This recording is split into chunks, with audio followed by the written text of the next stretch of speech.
Hi everyone, welcome to my channel Moviesnips. Today we're going to be talking about Atlantropa, a Nazi megaproject envisioned by fictional character Martin Heusmann, who is chief Nazi engineer and former Reichsminister of the Greater Nazi Reich in the TV series The Man in the High Castle. Before I get further into this, please remember to subscribe to our channel and hit the like button. Atlantropa was a project proposed by the Nazis under Martin Heusmann that would have dammed up the Mediterranean along the Gibraltar Strait, creating more land for settlers to colonize. Heusmann's vision for the project entailed draining the entire Mediterranean Sea, thereby merging the two continents of Europe and Africa, and essentially creating one giant supercontinent. The project was later scrapped by the Greater Nazi Reich after Heusmann was found guilty of partaking in the Heydrich conspiracy that aimed to eliminate Adolf Hitler, assume leadership, and provoke a war with the Empire of Japan. A somewhat scaled-down version of this project was initially proposed in the 1920s by the real-life Herman Sörgel, a Bavarian architect who believed that lowering the sea level of the Mediterranean would have had immense benefits. Not only would the project have opened up land for colonization, but it would have also generated massive amounts of hydroelectric energy, which could have accounted for 50% of Europe's energy needs at the time. The core tenet of the Atlantropa proposal was to build a giant hydroelectric dam across the Strait of Gibraltar, which would have generated enormous amounts of hydroelectricity and would have lowered the sea level of the Mediterranean by up to 200 meters or 660 feet, opening up large new lands for settlement, such as in the Adriatic Sea. A large island would also have been created off the southern coast of Sicily that would have connected the African and European continents. The northern boundaries of Africa and the southern boundaries of Europe would also have been expanded considerably. The project also called for the construction of 4 additional major dams as well, which likewise would have added to the immense quantity of hydroelectricity being generated from the project. Number 1, across the Dardanelles to hold back the Black Sea. Number 2, between Sicily and Tunisia to provide a roadway and lower the inner Mediterranean further. On the Congo, number 3, on the Congo River below its Kwa River tributary to refill the Mega Chad Basin around Lake Chad to provide fresh water to irrigate the Sahara and to open up a shipping lane to the interior of Africa. And number 4, a Suez Canal extension, which included locks to maintain a Red Sea connection. The super dam that was to be constructed along the Strait of Gibraltar was to be truly enormous, especially for the time period. At its narrowest, the Strait of Gibraltar is 14 kilometers or 9 miles wide. And yet for some reason, Sörgel decided that the dam should be built 30 kilometers further inside the Mediterranean, where it would have to be significantly longer. Perhaps this was by design in order to increase the water pressure generated, which in turn would have provided additive outputs of hydroelectricity. The foundations of the dam would have been, foundations for the dam would have to be 2.5 kilometers wide and 300 meters high.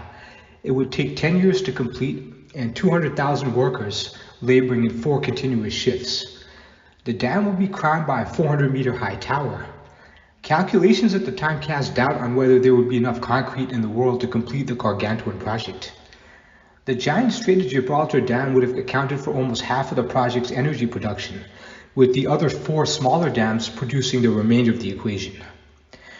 Over 500,000 square kilometers of new dry land, a fifth of the Mediterranean surface, or more than the surface of Belgium and France combined, would have been opened up for settlement. The second stage of the project would have foreseen an African interior dominated by a few huge artificial lakes. Lake Chad would have morphed into the Chad Sea, reaching deep into the Sahara, its overflow connected to the Mediterranean, but also connected via the Ubangi overflow to a titanic Congo lake, created by damming the Congo River and flooding most of Congo's interior. Sörgel saw his scheme, which was projected to take over a century, as a peaceful pan-European alternative to the Lebensraum concepts, which later became one of the stated reasons for Nazi Germany's conquest of new territories. Atlantropa would provide large quantities of land, food, employment, electric power, and most of all a new vision for Europe and neighboring Africa. The growth of industry and agriculture would thus be safeguarded.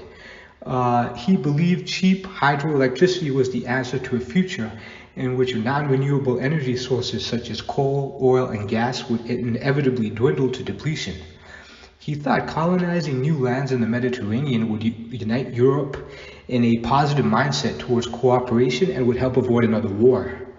Despite all the perceived advantages of this proposed megaproject, it wasn't without its downsides. First of all, the feasibility of a project of such size and scale was shrouded in doubt, especially given the resources and the technology of the era. Critics of the project also pointed out that the long-established coastal cities along either side of the continental borders would lose their easy access to the sea, creating logistical and commerce-related issues. Secondly, the increased salinity of the remaining Mediterranean Sea would have killed off much of the flora and fauna in the water, and precipitation patterns could have shifted dramatically. Furthermore, one shudders to think what would happen if the giant Gibraltar Dam, or even any of the other 4 dams, were breached by a tsunami, earthquake, volcano, or terrorist attack, especially given that the entire region around the Mediterranean is seismically active.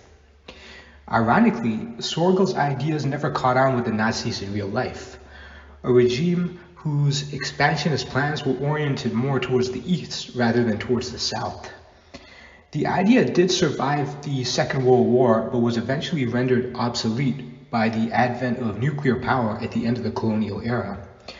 Sörgel kept defending his ideas until the time of his death in 1952, when he was hit and killed by a car while biking to hold a speech on his Atlantropa project. In 1960, the Atlantropa Institute was closed. Although Atlantropa never came close to realization, the concept did gain some currency in science fiction circles. The Man in the High Castle franchise being one notable example. I'd like to thank you for watching my video today.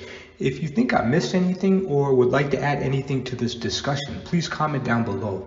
Please also remember to like, share, and subscribe to my channel, and please check out my channel for more lore videos.